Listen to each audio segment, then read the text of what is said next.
has a problem doing that. Montel, good to see you again, my friend. Thank you so much. You know, I just watched that whole segment of two you just talked about. I've been listening all afternoon. How quickly is everybody in Washington, D.C. getting ready to send American children off to die again? Remember, the president can make all the statements he wants. There'll be no troops on the ground. Not true.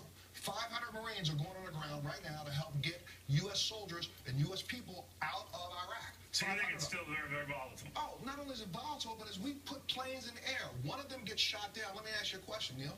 The soldier flying that plane, he thinks that America is going to take care of him when he's injured.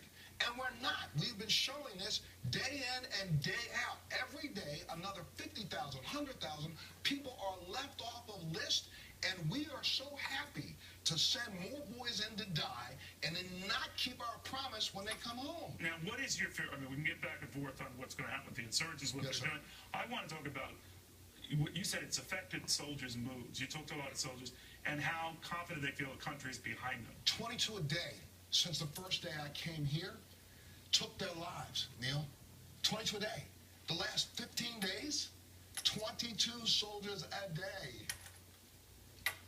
We want to go protect someone else's democracy on the backs of American soldiers and children and deny them treatment when they come home. What do you think, what democracy is what this? the Senate and the House have done on the Senate just passed a very quick bill. Congress is dragging their feet. The fix-up in the Senate bill isn't enough. We know that for a fact. Well, the House has passed something, the Senate's passed something. If it gets there by the end of the week, with this talk that it could be signed at the end of the week, okay, are you satisfied with what you've heard out of this? No. What don't you like It's about it? 90 days before they implement anything. That's why I'm calling for #VA Surge. Montel_Williams, #VA Surge. Watch this. Does it take them a minute today to write the check for the planes that got to fly over Iraq and drop the bombs tomorrow? Everybody can write that check. We're surging to put troops on the ground in Afghanistan. Tomorrow, more to die. Well, surge now. The surge in care now, your plan versus what you don't like out of the government. What's the difference? 90 days right now, we can't even, first of all, we haven't even picked the new VA head. I'll tell you, they pick tomorrow. Guys, start along the VA surge. Please, please, please ask them to just select Ken Fisher, head of the Fisher House Foundation. He's built a building at every single VA hospital around the country. Knows more about the VA than... But what if he can't fire people? Oh, and then we got to give them... What if he can't have vouchers? What if he can't do Guess stuff? what we got to do? I get fired. You add on Admiral Ed Straw. Admiral Ed Straw turned the entire DLA over in less than about 60 days. Let him get in there and fire all these people who aren't listening. Right now, there are people... But they're not. A lot of people are passing this up, Montel, because of limitations. They can't do all this. So they don't want to walk into this thing. Why should I do this job if hands are tied? Because what we ought to do is make sure that the president does what he's going to do tomorrow. And that is he's going to say we need to surge in Afghanistan to protect someone else's democracy. He could say the same thing here and say we're going to change some of the rules and make sure we protect this democracy. So a surge in Iraq is one thing, but a surge in care for our veterans is another. We have to. We have to because guess what? But we're not doing it. We're not 90 days are going to go by. Every day, 22 more soldiers take their lives. And some of them, let's make sure we understand this, they're not committing suicide because there's something wrong. Some of them have medication issues where they take too much because they have PTSD and they don't remember what they're doing. We're not even protecting these guys from themselves. Yet, again, watch tonight and tomorrow how quickly they line up in Washington, D.C. to send more boys off to die. Well, both sides say we're not, but both sides say they're not going to do that in Iraq. 500 soldiers on a boat right now, Marines, waiting to extract people. What's that mean? So are they going to do that hovering?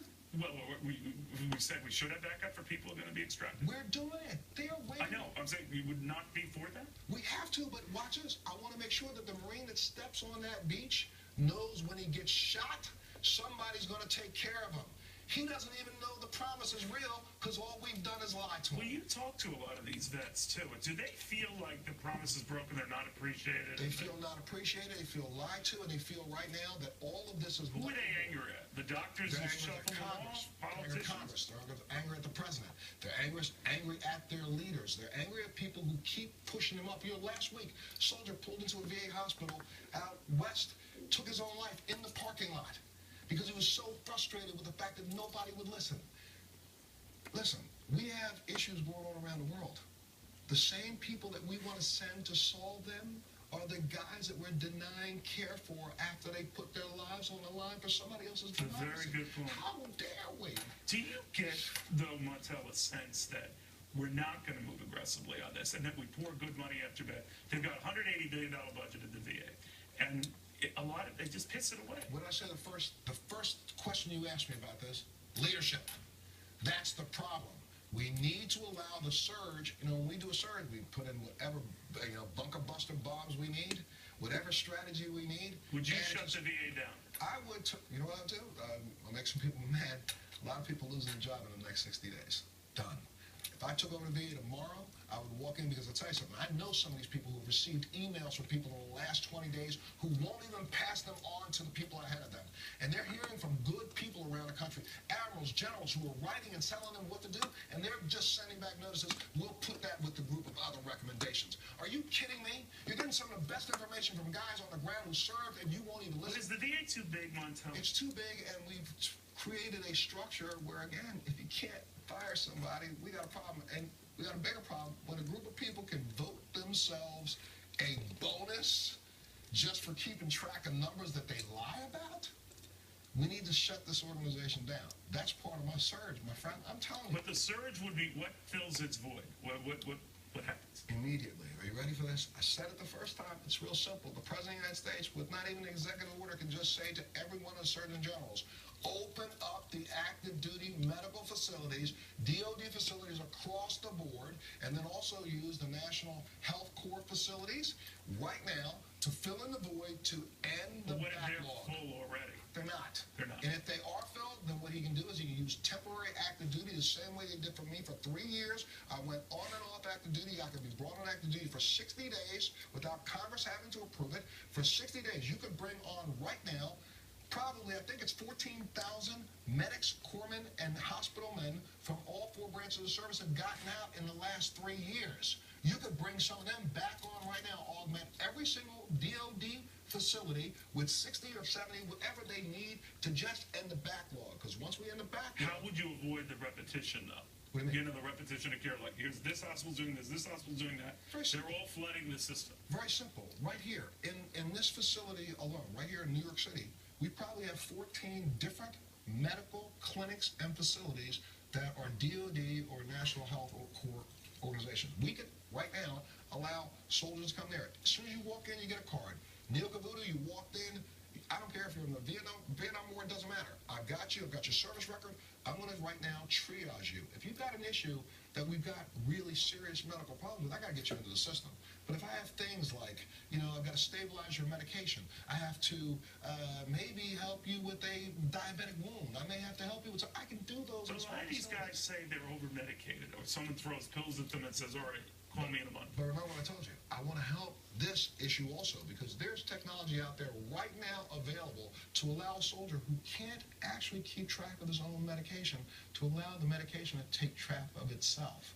We can slow this down. We don't have to just medicate them. What I'm trying to tell you is that we have guys that are dying because they may have taken 4 of the wrong medications at the same time. Oh, I understand where you're coming from, Montel. Here's the thing.